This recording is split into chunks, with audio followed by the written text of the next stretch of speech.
Sedna. This is CCGS Wilson. This is Sedna. Go ahead. Over.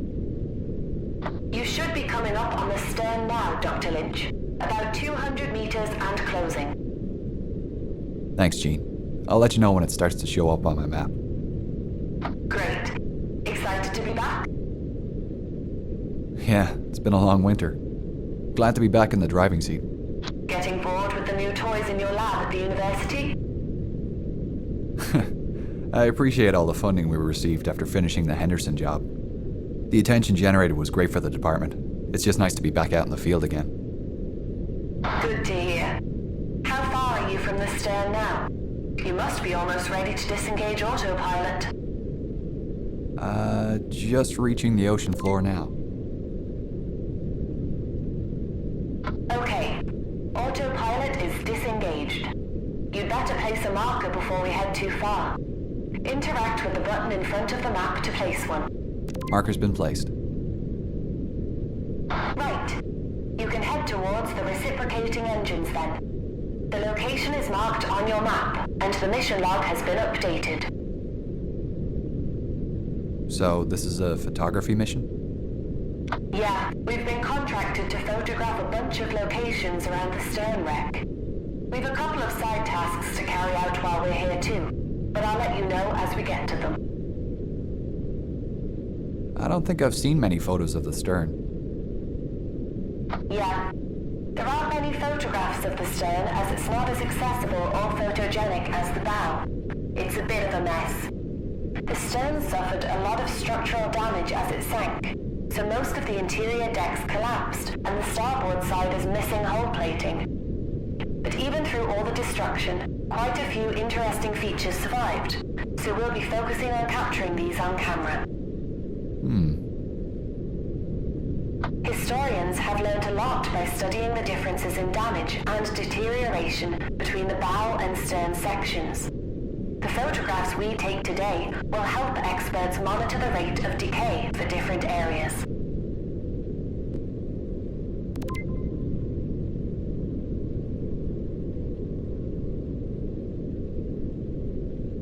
Alright, I can see it up ahead.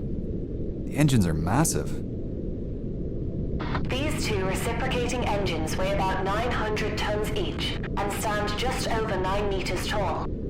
They were powered by the steam from the boiler rooms and turned the two side propellers. They also powered the turbine engines which turned the central propeller. Looks like the upper decks have collapsed and draped over the cylinders. Yeah, what used to be the first and second class kitchen galley is covering the starboard side, and parts of the sea deck are laying on the port side. Whoa, what a mess. I think I'm close enough for a photo. Great. You'll need to deploy the ROV and use the camera. Ah, the Predator. Has anything changed on the ROV since I last operated it? Yeah. It's had a few upgrades thanks to the additional funding. Top quality transmitters have been fitted, so you shouldn't have any issues going out of range of Sedna. Great. Right. I've taken a photo. What's next? You can get out of camera mode by pressing and releasing the info button again. From this menu, you can also see the ROV's map, with your next goal location and mission log visible. You should head towards the second class entrance on the boat deck. Can I get there in the ROV, or do I need to bring the submersible? Up to you, really. The range on the ROV is enough to cover the entire stern, but you might like to use the submersible to light up your photographs better. To get back into the submersible, press the return button. Right. I'll head to the second class entrance now. You might like to swing past the starboard side before you head up to the boat deck. You can kind of see the turbine and dynamo engines through the missing hull. You'll need to be at ground level to look in, just forward of the strip of boat deck hanging down. Ah, nice. The dynamos generated all the electricity on board, right? Yeah. Titanic had 4 steam-driven generators that powered the lights, heating, fans, Marconi radio equipment, clocks, telephones, cranes, and elevators. She also had 2 backup generators on D-deck for emergencies, and they were run every night, just in case. Titanic really was a state-of-the-art ship with all the latest conveniences. What's so special about the second class entrance? Why are we heading there? The Olympic-class liners were the first to provide second-class passengers with an elevator, and the elevator equipment can be seen at the second-class entrance. Ah. The elevator ran through the central well of the forward second-class staircase and accessed the boat deck through to the F deck, skipping A deck. An elevator steward was allocated to each of the 4 elevators on board. They manually moved the elevator up and down the shaft using a lever connected to the motors. A good steward could stop the elevator level with each deck and assisted passengers with information about onboard facilities.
Alright, I'm at the second class entrance.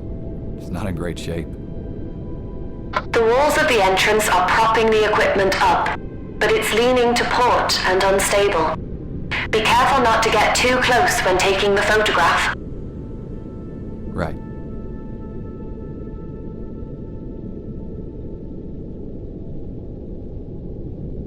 Done. Where to next? Next up is the starboard A-deck crane, just aft of here. I've updated your map and mission log. I'll head there now. I didn't realize any cranes survived on the stern. Yeah, this is the only one still attached. It was electric, like the other cranes on board, and was used to access the number 4 hatch on B deck.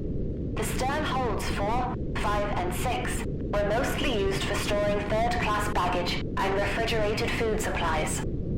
Right.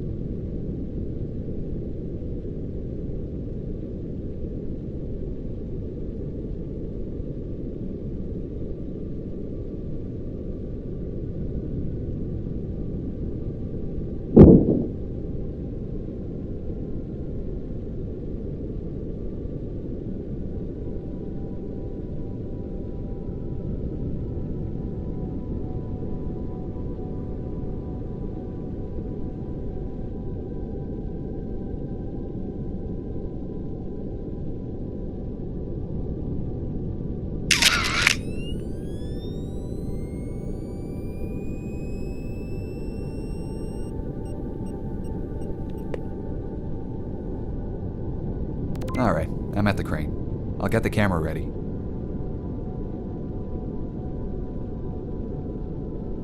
Done. Great! Onto the aft mast. Like the foremast, the aft mast has collapsed. But you'll see it's fallen to port and leaning over the edge of the B-deck hull. Leaning to port? Was that from the impact? The stern was spiraling as it landed, and everything shifted to port, including the upper decks. It's more noticeable from the starboard side, but you can see the C-deck second-class promenade windows don't line up with the lower deck walls by about 3 meters. I had no idea the impact was so violent. Yeah. The stern was traveling at roughly 60 kilometers per hour when it hit the ground. A lot of debris trailed out of the stern as it spun, and the jagged edges of the exposed decks were folded back or peeled off. The implosion damage had blown out the walls and sides, so the upper decks were lacking supports and collapsed on top of each other as it landed. The only reason the stern has some structure now is the watertight bulkheads remain.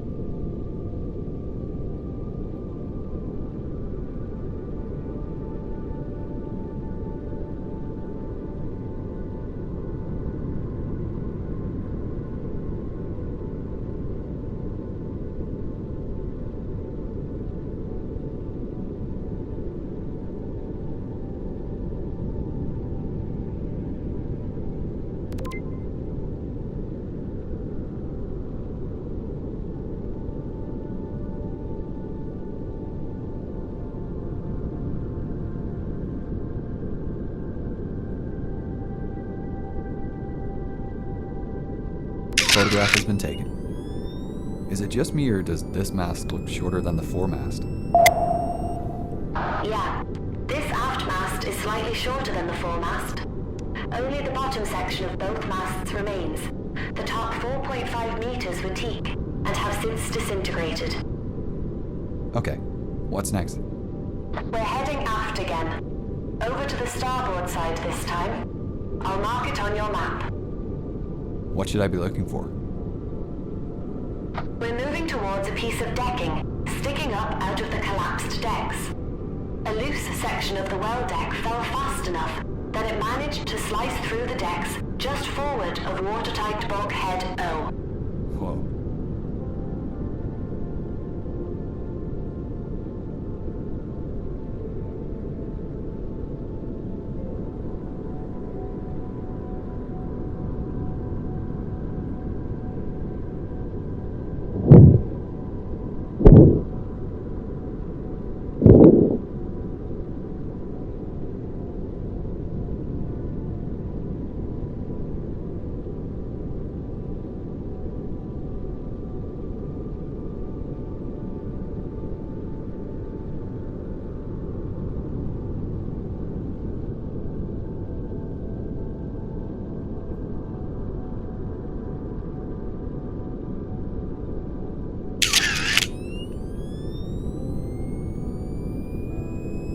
The exposed joists on top can pose a threat for the ROV. Make sure you don't get too close. Right, I'll keep my distance. Done. Why is the decking here collapsed so much more than the port side? This area suffered massive implosion damage. The stern still had pockets of air as it sank, and the outside pressure increased to a point where the surrounding water forced its way into these pockets. The implosion was powerful enough to strip away all the cabin walls and supports from this area, leaving the decks to collapse on top of each other. The survivors reported hearing underwater explosions. Do you think that was the stern imploding? Yeah, that's the current opinion. Ships don't go down quietly. Okay, what's next? We've been asked to recover a tile from the decking just aft of here. There is a small pile of tiles from the third-class general room, and we can grab one from the top of the pile. I found the tile. I just need to pick it up by pressing the cross button to interact.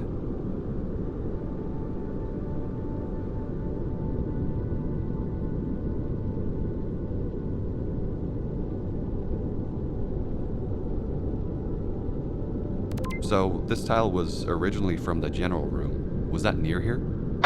Yeah. The third-class general and smoking rooms were at the very aft of the stern, just under the poop deck. We'll pass them as we head over to the port side propeller. Right. The general room was used as a covered communal space for families and friends to talk and enjoy music, similar to the open space in the bow. The smoking room next door was strictly for men and was somewhere they could relax and order a drink. If passengers wanted a bit of fresh air, they could head out onto the well deck. The destruction wasn't limited to the top of the ship. The propellers were bent up at an angle of 20 degrees. The correct position of the propeller is 7 meters below ground level. The stern was traveling at about 60 to 80 kilometers per hour and spun 2.5 rotations before hitting the ocean floor. Decks were bent back, and the sides aren't connected. The sides must have come apart on the way down, because they're bent too far out to be damaged from the impact. The central propeller has been thought to be a 4-blade like Olympics, but Harland and Wolff records show a 3-blade was fitted to Titanic.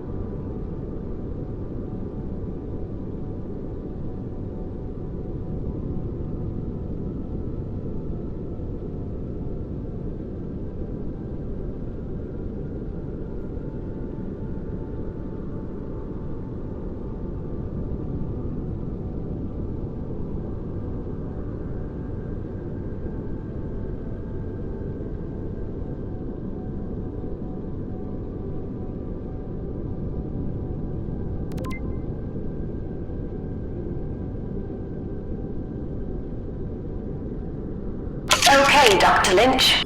We are nearing the end of our dive. We have a couple of more tasks to complete before returning to the surface. Right. What's next?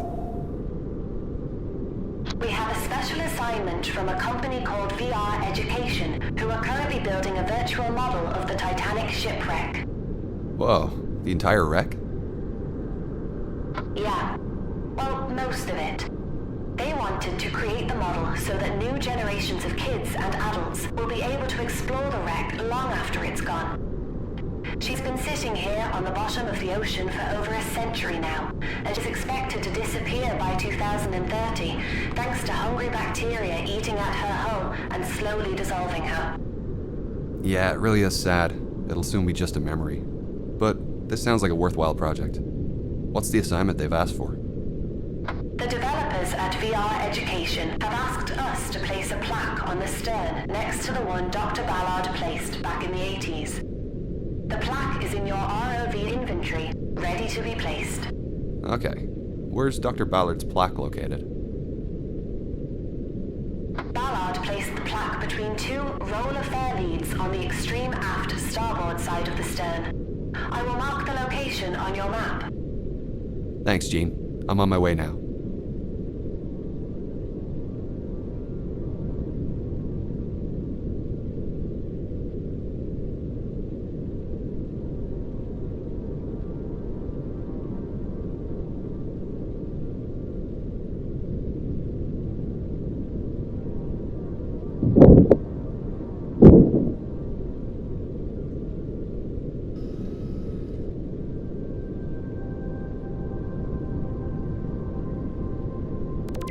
Okay, I'm on location now. I can see Dr. Ballard's plaque. Great. Once you've placed it, please take a photo so we can send it to the people at VR Education.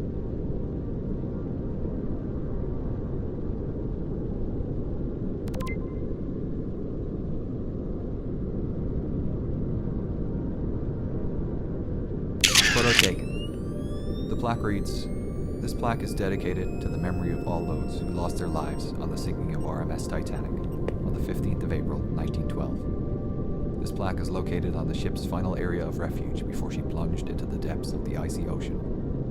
May those who perished find peace at their eternal destination." Very poignant.